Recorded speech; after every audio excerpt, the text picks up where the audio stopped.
Hello everyone, welcome back. Today we're going to talk about the Code 4 Defense light bearing holster. There's the box that this is what they look like as far as their logo. So the problem with this thing right off the bat, really tight, okay, and you can kind of get it in, but good luck getting this thing out, okay. This thing is really tight. Okay, really tight. There we go. Let's take this thing off and take a closer look at it. Okay, so obviously this is not workable. Well, that's impractical. That's not something that you can use. I bought this through Amazon. The reason why I buy these type of accessories through Amazon is if I suspect that maybe it won't fit or it won't work right, I'm able to easily return it with Amazon. Usually, as soon as I drop it off to UPS, I usually get a credit the same day. So this light bearing holster was made specifically for the Glock 17. Okay, so you know it's very specific for the Glock 17 with the Streamlight TLR1 light. Okay, so there's two concerns here. Basically, the holster has to fit the gun, and it also has to fit the light. And the light is where most of the problem is. That seems to be where it is the tightest, and I can see that it's actually rubbing the paint off a little bit over here where it says TLR HL. So if I take the light off,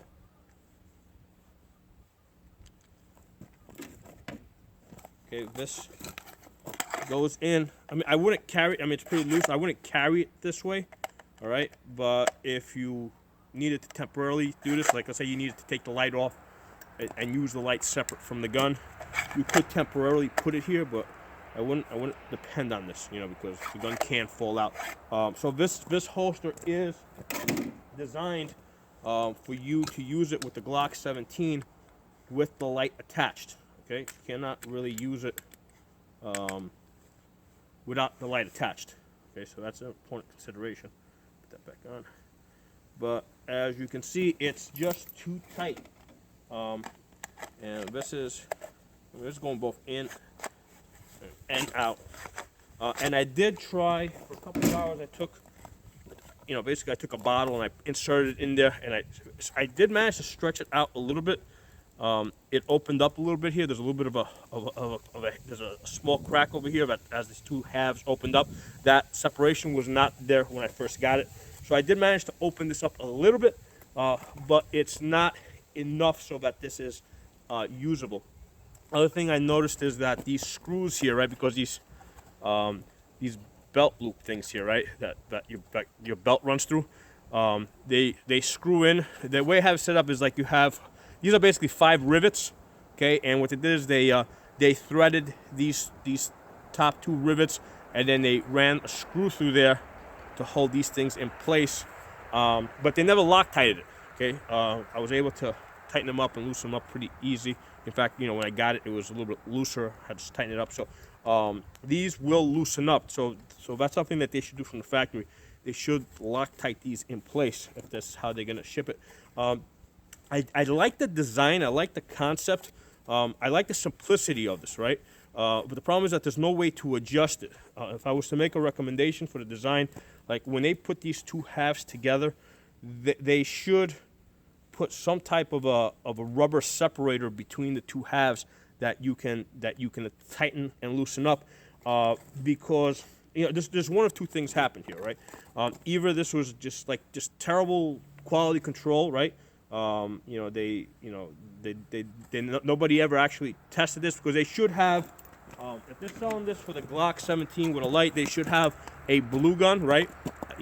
At their facility, a blue gun with a light on it. So every time one of these things comes off the assembly line or ships over from China, right, they're able to test it out to make sure that the tension is correct. Okay, so There's a quality control problem here. Now, the other possibility is that when this thing was first made, right, it was tested, and then what happened was, whatever, these things, like, they got stacked one on top of the other, and then, a couple of months shipping, weight on top of each other, this thing changed a little bit, right, just in the shipping process.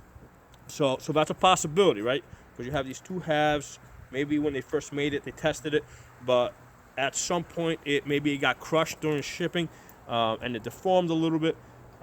There's no way to adjust this, right? So the recommendation I would have for like a nice design like this, a simple design, is that they should have some type of a rubber separator between the two halves that you can adjust, that you can simply tighten up a little bit or loosen up a little bit to get the tension right on the gun, because that's all this is. It's two halves that press together, but the way to have it set up, it's just riveted, and you have no way of adjusting this. So this is, like I said, I got this from Amazon, so and it wasn't cheap. It was $50. I was gonna buy. There was another option for about $30, and I said, you know what? Let me get the $50 option. Let me get the what I think might be a better one. And I was really disappointed with this. Now, the holster that I have been using, just to kind of compare, this is the Omnivore, right? This is a light-bearing holster. This is a universal holster that indexes off the light, okay? So there's like 500 different guns that will fit this because it only holds the light, okay? And this goes in really easy. And then to get it out, it has it's a level 2 retention. You push this and pull it out. So this goes in and out really easy. The problem with this is I don't consider this a very durable design, okay? Because first of all, you got these two pieces here that can break, right? With this thing on your hip over here, as you're moving through the woods, you're gonna hit trees, or if you're moving through a house, you're gonna hit doorways. This is gonna get hit a lot, okay? As it's sticking out. So, and the way it's attached with 3 screws over here, it's just 3 screws that screw in. The threading of the plastic is gonna get ripped off. So although this is good for practice or for occasional use, this is not what I would consider for duty use. So that's why I've been looking for something that's going to be more durable.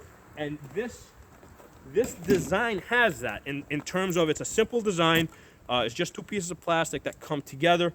So this is the right concept, I think. But the problem is, it's just, again, it's a quality control problem, and it's a problem of they don't give you a way to adjust the tension if this thing changes, from the time that it's created. So, and it wouldn't take much. I mean, if they had like a little rubber separator between the two halves that you can just, tighten or loosen up, I think that this would work great. I mean, I think this is a great design for the field, right? If you're going to be out in the woods rolling around on stuff, if you're going to be on the ground rolling over where this is going to get crushed a little bit, this design is a lot more durable than this Black Hawk Omnivore design.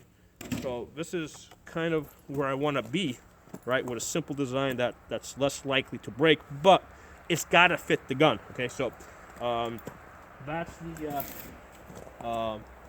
Code 4 Defense. It was $50. I bought it from Amazon, and it's going back to Amazon because this is just not usable. It won't fit the gun. It doesn't fit the gun. How am I going to use it?